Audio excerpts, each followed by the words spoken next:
এখন যারা সুন্নাত জানে, কোরআন জানে, তাদের কাছে যেতেই হবে।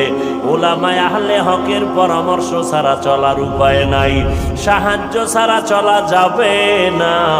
সাহায্য তুমি কার থেকে নিবারে বাবা? এমন একজন থেকে সাহায্য নাও যার মধ্যে কোনো অভাব নাই, যার পেছনে কোনো স্বার্থ নাই।